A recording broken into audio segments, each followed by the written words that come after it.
Hi students, how are you? Welcomes you once again on my official YouTube channel Let's Learn Commerce. स्वागत है आप सबों का फिर से एक बार हमारे official YouTube channel let's learn commerce पे। तो जैसा कि हमने अपने पिछले क्लास में डिस्कस किया था कि हमारा जब ये पहला chapter introduction to accounting over हो जाएगा तो हम कुछ ऑब्जेक्टिव क्वेश्चंस को लेके आएंगे एज अ क्विज़।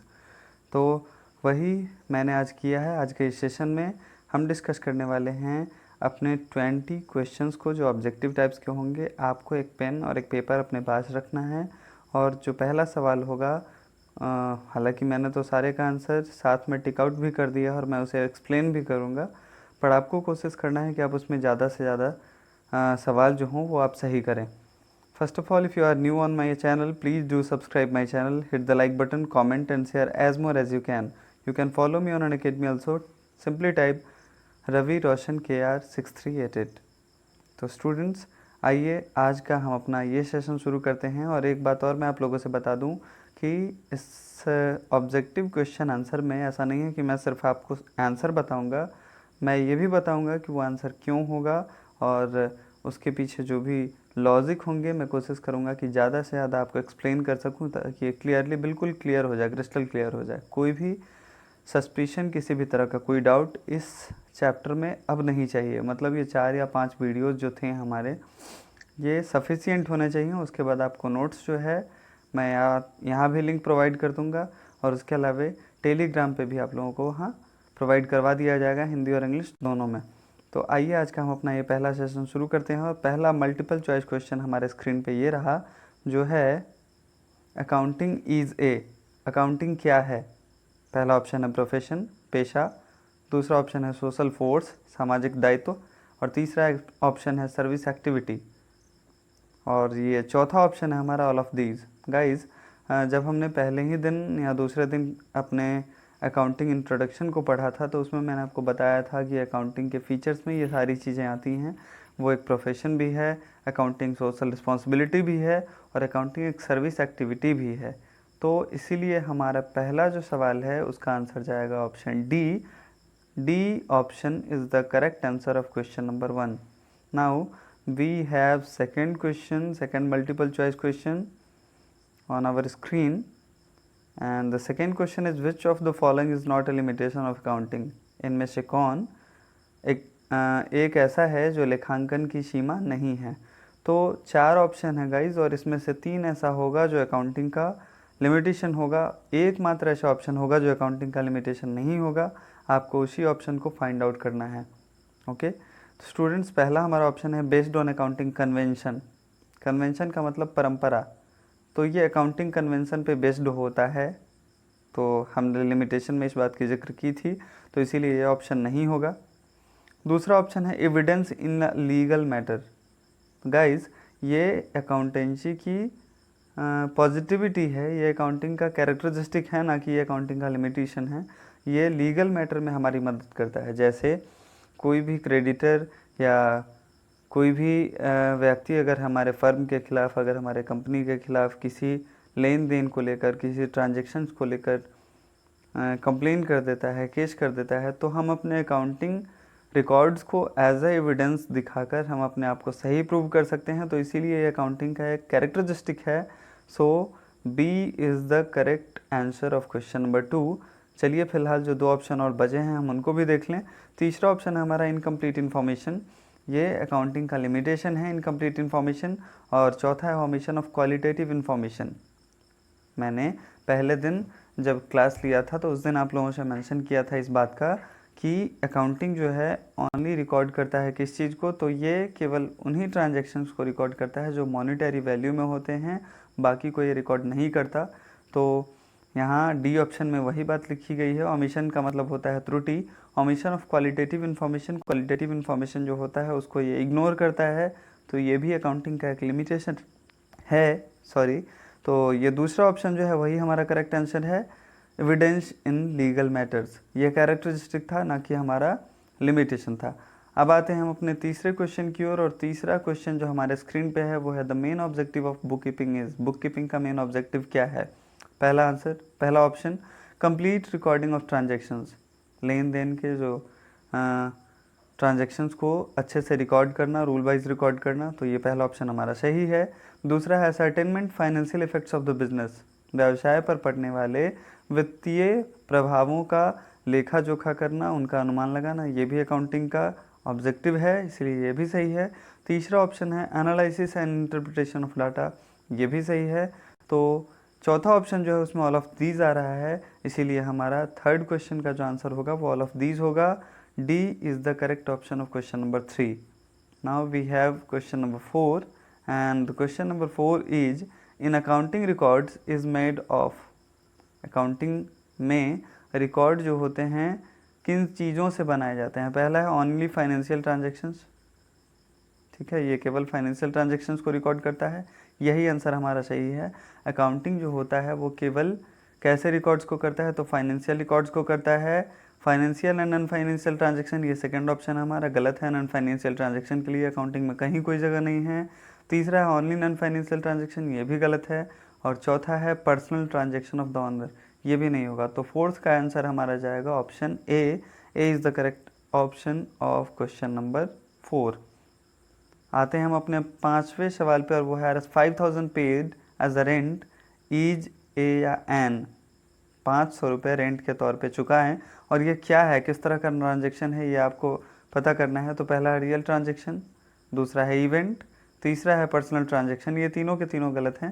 पहला जो रियल ट्रांजेक्शन है वो इसलिए नहीं होगा क्योंकि रियल ट्रांजेक्शन में हम लोग केवल कैश और कैश इक्विवेलेंट ट्रांजेक्शन्स को रिकॉर्ड करते हैं। दूसरा इवेंट है, इवेंट भी नहीं होगा। इवेंट जो है वो किसी भी ऐसे ट्रांजेक्शन्स को बोलते हैं जिसमें ज़रूरी नहीं कि दो पार्टीज़ हों उसके।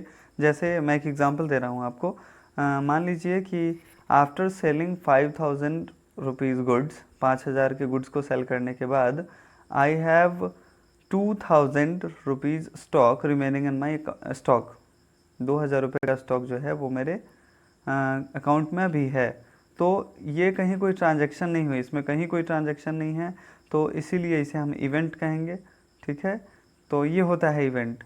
थर्ड जो है वो है हमारा पर्सनल ट्रांजैक्शन, ये पर्सनल ट्रांजैक्शन भी नहीं है, नॉमिनल ट्रांजैक्शन है ये, ठीक है। नॉमिनल ट्रांजैक्शन में रेंट को, सैलरी को, इन सारी चीज़ों को पेड किया जाता है, इंटरेस्ट को। तो अभी हालांकि मैंने इन चीज़ों को आपको पढ़ाया नहीं है, ये चैप्टर अभी आया नहीं है हमारा, लेकिन एक क्वेश्चन आ गया है तो हम लोगों ने डिस्कस कर लिया। आगे हम इसके बारे में और डिटेल में जानेंगे, इसलिए परेशान आपको नहीं होना है। सिक्स्थ क्वेश्चन जो है हमारा वो है which of the following transaction is not a financial transaction. इनमें से कौन है जो फाइनेंशियल ट्रांजेक्शन नहीं है? ओके गाइज, पहला है purchase of goods on credit, किसी सामान को, माल को उधार खरीदना, बिल्कुल ये फाइनेंशियल ट्रांजेक्शन है, हम उधार खरीदें या नगद, दोनों फाइनेंशियल ट्रांजेक्शन है। दूसरा है परचेज ऑफ अ बिल्डिंग, किसी बिल्डिंग को परचेज करना, ये भी फाइनेंशियल ट्रांजेक्शन है। And the third one is payment of salary, it is also a financial transaction. But the fourth one strike by employees, कर्मचारियों के द्वारा हड़ताल, ये कोई फाइनेंशियल ट्रांजेक्शन नहीं है। फाइनेंशियल ट्रांजेक्शन क्या होता है? जिसमें कैश का, गुड्स का लेन देन होता है, ट्रांजैक्शन होता है, उसी को फाइनेंशियल ट्रांजैक्शन बोलते हैं। तो स्ट्राइक में तो ऐसी कोई बात होती नहीं है, इसीलिए 6 जो हमारा क्वेश्चन नंबर 6 है उसका आंसर डी होगा। D is the correct answer of question number 6। Now we have question number 7 and the question number 7 is internal user of accounting information are. कल ही के क्लास में हम लोगों ने जिक्र किया था अपने प्रीवियस क्लास में कि इंटरनल यूज़र हमारे अकाउंटिंग इन्फॉर्मेशन के कौन कौन होते हैं। तो पहला है क्रेडिटर, नहीं गाइज, ये हमारे external user of accounting information होते हैं, तो ये गलत हो गया। दूसरा इन्वेस्टर, ये भी गलत हो गया। थर्ड वन इज़ मैनेजर, ये होगा सही। मैनेजर जो होता है वो हमारे फर्म से, वो हमारे कंपनी से, वो हमारे ऑर्गेनाइजेशन से रिलेटेड पर्सन होता है, और इसीलिए वो भी अकाउंटिंग इन्फॉर्मेशन को देखता है, उसमें इंटरेस्ट रखता है, इसीलिए internal user of accounting information का ये हमारा सही ऑप्शन होगा सी, मैनेजर्स। और फोर्थ ऑप्शन है हमारा रिसर्चर, तो ये भी नहीं होगा। जो शोधकर्ता होते हैं, जो शोध करने वाले होते हैं, वो भी external user of accounting information में ही आते हैं। तो हम क्वेश्चन 7 कर चुके हैं। अब क्वेश्चन नंबर 8 को देख लें कि क्या है क्वेश्चन नंबर 8 में। यहाँ है external user of accounting information are. अब इससे पहले वाले सवाल में आपको इंटरनल यूज़र पहचानना था, यहाँ आपको एक्सटर्नल यूज़र फाइंड आउट करना है कि कौन है। पहला है रिसर्चर, सही है, ये हैं। दूसरा है गवर्नमेंट। गवर्नमेंट और टैक्स अथॉरिटीज़ दोनों जो है हमारे अकाउंटिंग इन्फॉर्मेशन के एक्सटर्नल यूज़र होते हैं। तो ऑप्शन बी और सी भी सही है, और डी ऑप्शन जो है वो ऑल है, इसीलिए हमारा 8th जो क्वेश्चन है उसका सही आंसर ऑप्शन डी ही होगा। आते हैं हम अब क्वेश्चन नंबर 9 पे, और ये है हमारा question. On 31 December 2010 Ashok limited purchased a machine from Moha limited 1,75,000। This is a what? पहला ऑप्शन है ट्रांजैक्शन, और पहला ही ऑप्शन सही है हमारा। ट्रांजैक्शन और इवेंट, इन दोनों में क्या अंतर है सो देख लीजिए। तो ट्रांजैक्शन में क्या होता है कि कम से कम 2 पार्टीज़ का होना ज़रूरी है, दूसरा कि कैश और इसके इक्विवेलेंट का लेन देन होता है। लेकिन इवेंट में ऐसी कोई बात नहीं है, ज़रूरी नहीं कि 2 पार्टीज़ हों। तो यहाँ पे 2 पार्टीज़ हैं, एक मोहन लिमिटेड और दूसरा है अशोक लिमिटेड, और दोनों के बीच में फाइनेंशियल ट्रांजैक्शन हुआ है, इसीलिए ये एक ट्रांजैक्शन है। बी ऑप्शन है हमारा एन इवेंट, गलत होगा। सी ऑप्शन है बोथ, ये भी गलत होगा। और डी ऑप्शन है नन ऑफ द एबव। तो 9 का आंसर होगा हमारा ऑप्शन ए। क्वेश्चन नंबर 10 पे हम लोग आते हैं। क्वेश्चन नंबर 10 है मैनेजमेंट अकाउंटिंग। मैनेजमेंट अकाउंटिंग किस चीज़ में डील करता है? पहला option is a clerical work, गलत है। दूसरा option is accounting for future, future के लिए अकाउंटिंग है, ये भी गलत है। Third one is the recording technique of management related information, this is the correct option. ये एक ऐसी टेक्निक है जिसमें हम मैनेजमेंट रिलेटेड इन्फॉर्मेशन का, जैसे रेशियो एनालाइज करते हैं, हम capital assets ratio find out करते हैं, सॉल्वेंसी रेशियो फाइंड आउट करते हैं, लिक्विडिटी रेशियो फाइंड आउट करते हैं। तो इसीलिए एक ऐसा टेक्निक है ये मैनेजमेंट का जिसमें हम उससे रिलेटेड इन्फॉर्मेशन को एक रूल में, एक फॉर्मेशन में फॉर्म करते हैं, रिकॉर्ड करते हैं। तो option C is the correct answer of question number 10। But we also see what is in option D. Option D में लिखा है is an analysis of past business activities. Past के जो बिजनेस एक्टिविटीज़ होते हैं उनको ये एनालाइज करता है, नहीं, ये भी हमारा गलत है। तो 10th का ऑप्शन जो है वो सी करेक्ट होगा। आते हैं हम क्वेश्चन नंबर 11 पे, और क्वेश्चन नंबर 11 है at the end of a financial year after sale of goods worth ₹2 lakhs there was a closing stock of 10,000। This is, अभी इसी तरह के, ठीक इसी तरह के एक एग्जाम्पल को हम लोगों ने देखा था। इसमें लिखा है कि 2 लाख के सेलिंग के बाद भी हमारे स्टॉक में 10,000 का गुड्स बचा हुआ है, लेकिन यहाँ पे कोई भी 2 पर्सन नहीं है, किसी भी तरह की कोई ट्रांजैक्शन नहीं, तो इसीलिए इसे हम इवेंट कहेंगे। और ऑप्शन ए जो है उसी में इवेंट लिखा गया है, तो ये हमारा सही आंसर हो जाएगा ए। ट्रांजैक्शन ये है नहीं, बोथ भी नहीं होगा, नन भी नहीं होगा, तो 11 का आंसर जाएगा ऑप्शन ए। आते हैं हम अब क्वेश्चन नंबर, सॉरी ये 11 2 बार लिखा गया है, गलती हुई है, ये टाइपिंग मिस्टेक्स, सॉरी। तो 11 क्वेश्चन फिर से आप देखिए, इसमें दूसरा 11 जो है उसमें लिखा है which of the following is not a सब फील्ड ऑफ अकाउंटेंसी। अकाउंटिंग का इसमें कौन जो है सब फील्ड नहीं है। ब्रांच मैंने आपको याद होगा 5 या 6 ब्रांच मैंने पढ़ाए थे अकाउंटिंग के, तो मैनेजमेंट अकाउंटिंग उसमें एक था, कॉस्ट अकाउंटिंग भी था, फाइनेंशियल अकाउंटिंग भी था। डी ऑप्शन है हमारा बुक कीपिंग का, जो नहीं था, तो इसलिए option D is the correct answer of question number 11। And what is book keeping, you know well.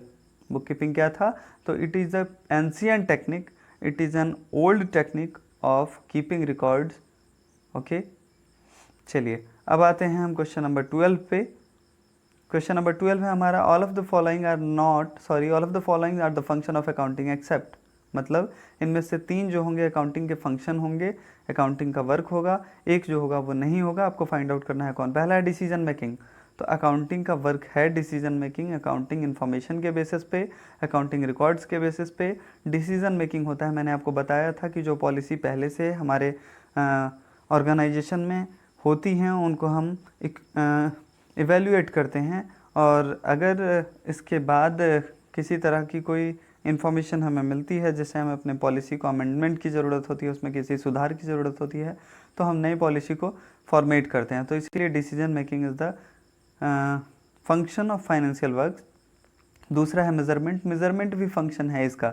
Measurement हम करते हैं, measurement means we compare our past records with the present records. हम अपने पास्ट रिकॉर्ड से present record को compare करते हैं, उसके रिजल्ट्स को कंपेयर करते हैं, तो इसलिए एक मेजरमेंट भी है ये। दूसरा मैंने अभी कुछ चीज़ों का जिक्र किया था आपके साथ कि हम debt ratio, sorry insolvency ratio निकालते हैं, लिक्विडिटी रेशियो निकालते हैं, कैपिटल एसेट्स रेशियो निकालते हैं, तो ये एक तरह का मेजरमेंट्स होता है, तो इसीलिए मेजरमेंट भी अकाउंटिंग का वर्क है। दूसरा है फॉरकास्टिंग, फॉरकास्टिंग किया जाता है फ्यूचर में क्या होने वाला है, तो इसे हम फॉरकास्ट कर लेते हैं, अनुमान लगा लेते हैं इसका अपने अकाउंटिंग रिकॉर्ड्स के बेसिस पे, अपने प्रीवियस रिकॉर्ड्स और अपने इस साल के रिकॉर्ड्स के बेसिस पे हम इसका अनुमान लगा लेते हैं। तो इसीलिए हमारा ये भी सही है। और डी में लिखा है पोस्टिंग, तो अकाउंटिंग का वर्क पोस्टिंग नहीं है। पोस्टिंग जो होती है वो जो नियोक्ता होते हैं, जो हमारे थिंक टैंक होते हैं, चेयरपर्सन्स होते हैं, वो पोस्टिंग करते हैं, ना कि अकाउंटिंग का ये वर्क है। तो इसीलिए 12 का आंसर जाएगा डी। आते हैं हम अपने क्वेश्चन नंबर 13 पे, और यहाँ लिखा है ऑन 1 सितंबर 2019 Kashyap paid rent as 2000 under which form it will be classified. Kashyap ने 2000 रुपये रेंट के पेड किए हैं 1 सितंबर 2019 को। अब हमसे ये पूछ रहा है कि ये इवेंट है या ट्रांजैक्शन है। मैंने आपको अभी अभी 2-3 बार इस बात की जिक्र कर दी कि ट्रांजैक्शन में 2 पार्टीज़ का होना ज़रूरी है और उसमें कोई भी फाइनेंशियल ट्रांजैक्शंस का होना ज़रूरी है। तो यहाँ कश्यप और उसके जो लैंडलॉर्ड हैं ये 2 व्यक्ति हैं, और साथ ही कश्यप ने 2000 रुपये पेड भी किए हैं, तो इसीलिए एक फाइनेंशियल ट्रांजैक्शन है। शो 13 का ऑप्शन हमारा बी जो है वो सही आंसर होगा। आते हैं हम अब क्वेश्चन नंबर 14 पे, और यहाँ लिखा है on what basis of financial position of business is ascertained. ठीक है, फाइनेंशियल पोजीशन जो होती है किसी भी बिजनेस की वित्तीय स्थिति जो होती है उसको किस बेसिस पे असर्टेन किया जाता है। तो पहला है record prepared under the process of book keeping. Book keeping का जो प्रोसेस है उस रिकॉर्ड को चेक करके हम करते हैं, मतलब उस बेसिस पे जो रिकॉर्ड प्रिपेयर्ड किए गए हैं उनको देख के। दूसरा है ट्रायल बैलेंस, तीसरा है अकाउंटिंग रिपोर्ट, और चौथा है नन ऑफ द अबव।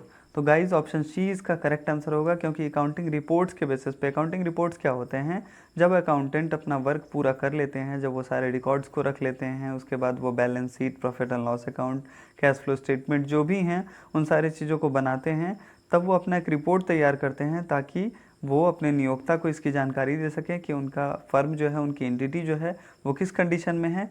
तो इसीलिए किसी भी व्यवसाय की, किसी भी संगठन की वित्तीय स्थिति का अंदाज़ा हम उसके अकाउंटिंग रिपोर्ट को देख के लगाते हैं, इसीलिए ऑप्शन सी इसका करेक्ट आंसर होगा। आते हैं हम अब क्वेश्चन नंबर 15 पे। यहाँ लिखा है on March 2012 after sale of goods worth RS500 he is left with the closing stock of RS600 this is an. अभी अभी इसी तरह का सेम एक सवाल था, बस अमाउंट डिफर था। वहाँ भी था कि 2 लाख का सेल किया, 5000 रुपये का स्टॉक बचा हुआ था। यहाँ है कि 500 का सेल किया और 800 का स्टॉक अभी भी बचा हुआ है। तो ये क्या है? तो गाइज़ वहाँ भी हमने इवेंट आंसर दिया था और यहाँ भी हम इवेंट आंसर देंगे। ऑप्शन बी इसका सही आंसर होगा। ट्रांजैक्शन ये होगा नहीं, बोथ होगा नहीं, नन ऑफ द अबव का कहीं से कोई उपाय ही नहीं है। क्वेश्चन नंबर 16 पे हम आते हैं और यहाँ लिखा है who invented the double entry system. ठीक है, डबल एंट्री सिस्टम को किसने इन्वेंट किया था? हमने अपने सेकंड क्लास में इस बात की जिक्र की थी कि डबल एंट्री सिस्टम को 15th सेंचुरी में लूकास पेशियोली नाम का एक वैज्ञानिक था जो इसे लेकर आया था, और यही हमारा करेक्ट आंसर होगा। 16 का पहला ऑप्शन जो है वो है मार्शल, नहीं होगा, मार्शल वॉज इकोनॉमिस्ट। दूसरा है कार्ल पियर्सन, ये भी नहीं होगा। J.R. बॉटली बॉय, ये भी नहीं होंगे। लूका पेशियोली जो थे वो 15th सेंचुरी में अकाउंटिंग के डबल एंट्री सिस्टम को लेके आए थे, जिसे ऑलमोस्ट आज पूरा वर्ल्ड फॉलो करता है और हमारे यहाँ भी यही फॉलो किया जाता है। तो 16 का आंसर जो होगा वो डी जाएगा। आते हैं हम अब क्वेश्चन नंबर 17 पे, और वहाँ लिखा है अकाउंटिंग इज़, अकाउंटिंग क्या है? An art. हाँ, आर्ट तो है ये। दूसरा साइंस, साइंस भी है। मैंने बताया था कि क्यों आर्ट और क्यों साइंस है, फिर से एक बार क्लियर कर दूं आपको। अकाउंटिंग साइंस इसलिए है क्योंकि ये किसी फिक्स्ड रूल्स को फॉलो करता है, सेट ऑफ प्रिंसिपल्स होते हैं इसके, इसीलिए एक साइंस है। अकाउंटिंग एक आर्ट इसलिए है क्योंकि उस रूल्स को भली भांति अच्छे से, ये उस टेक्निक को अच्छे से कवर अप करके एक आर्ट को फॉलो करते हुए उसी तौर तरीके से बनाता है। और एक आर्ट इसलिए भी है क्योंकि जब हम बना लेते हैं सारी चीज़ों को, सारे अकाउंट्स रख लेते हैं, तो अपने रिपोर्ट्स को, अपने कंक्लूज़न को हम कन्वे करते हैं, कम्युनिकेट करते हैं और समझाते हैं, तो इसीलिए एक आर्ट्स भी है। बोथ है ऑप्शन सी, यही हमारा आंसर होगा। 17th का आंसर होगा ऑप्शन सी, और ऑप्शन डी है हमारा नन, जो होगा नहीं। तो 17th का आंसर सी हो जाएगा। गाइज हम आते हैं अपने 18th सवाल पे। होप कि आप सबों को सारी चीज़ें समझ में आ रही हों। जिन बच्चों ने पढ़ाई की होगी, जिन स्टूडेंट से मेहनत से पढ़ा होगा, नोट्स तैयार किया होगा, उन्हें समझ में आएगा। बाकियों की बात मैं करना नहीं चाहता, बाकियों के बारे में मैं नहीं कह सकता कि उनसे बनेगा या नहीं। तो अभी भी आपको सतर्क हो जाना है और अभी से भी आप नोट्स बनाना जल्द से जल्द शुरू कर दें, ताकि आप भी अगली बार से 20 में 20 मार्क्स ला सकें, 20 में 20 सही सवाल कर सकें।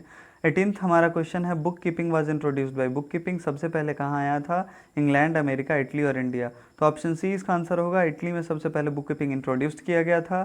19th और लास्ट हमारे इस सेशन का क्वेश्चन है, who is the user of the accounting information. Accounting information के यूज़र कौन होते हैं? ऑनर, बिल्कुल ऑनर को तो होना ही होना है। He is the soul of an accounting, sorry, he is the soul of an organisation. So accounting information के पहले यूज़र तो वही होंगे। दूसरा है मैनेजमेंट, मैनेजमेंट को भी इसकी ज़रूरत होती है, तो ये भी ऑप्शन हमारा सही है। तीसरा है इन्वेस्टर, वो भी देखते हैं अकाउंटिंग इन्फॉर्मेशंस को, तो ये भी सही है। तो इसीलिए इसका आंसर भी हमारा डी जाएगा, and D is the correct answer of question number 19th। So that's all, and these are the objective questions, these are the objective questions based on our previous classes, based on chapter 1, introduction to accounting. Now you have to prepare all the notes, you have to remember all the theories, okay? तभी आप आगे की जो classes होंगी, आगे के जो chapters होंगे, उनको समझ पाएंगे। होप कि आपको सारी बातें समझ में आ गई हों। मैं जल्द से जल्द इसी वीडियो के डिस्क्रिप्शन में आपको लिंक प्रोवाइड कर दूंगा, वहाँ से VSEB वाले भी अपने हिंदी का नोट्स डाउनलोड कर लेंगे, लेकिन मैं उन्हें भी सजेस्ट करूँगा कि आप भी इंग्लिश में ही नोट्स बनाएं। और इसके अलावा जो CBSE वाले हैं, उनके लिए भी मैं एक लिंक शेयर कर दूंगा, वहाँ से आप डाउनलोड कर लेंगे नोट्स को और फिर उसे नोट डाउन कर लेंगे। Thank you so much, good luck.